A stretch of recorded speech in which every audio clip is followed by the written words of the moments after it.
Why is it so important for us to take care of our bones? Yes, so that's again another great question, because the thing is that as we lose this bone mineral density as we age, we don't notice it. It's asymptomatic, so it's a silent disease.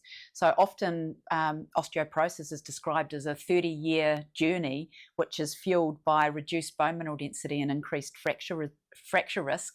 And then once we're sort of over the age of 60, that incidence of fracture starts to occur. So we know that the stats can show up to half of New Zealand women anyway, and worldwide 1 in 3 women can suffer osteoporotic fracture from the age of 60, and men as well, but not to the same extent. So men have bigger bones and they don't have that massive loss that women have at menopause. So is there anything that we can do about this inevitable bone loss?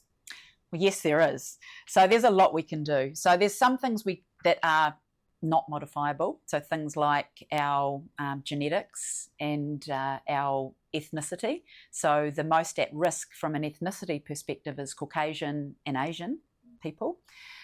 Being a female, that's another risk factor that we can't modify, and age, of course, is something we can't modify. But what we can modify is the amount of force that we put through our skeleton, and our skeleton loves the stimulation that comes from force. And unfortunately, as we age, we get less of that impact going through our skeleton, which is what we need. So yes, we can do something about that. We can apply those forces, and that's exactly what our OSTEO-GAINS bone health program is about. It's about safely coaching you through applying those forces in a progressive manner, so that the bone will actually listen and improve. And then there's other things we can do which are around our nutrition. So getting enough calcium, that's absolutely imperative. And we know that most women don't get enough calcium in their daily. So whether that's getting dairy products or plant-based milks that are fortified with calcium, nuts and seeds, green leafy vegetables, we need to get enough calcium on the daily. And vitamin D. So are we getting enough vitamin D? We know that most of us can get that from UVB exposure, so exposure to the sunlight.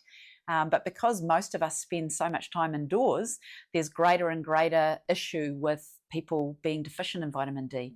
And these things can have a huge impact on our bone health.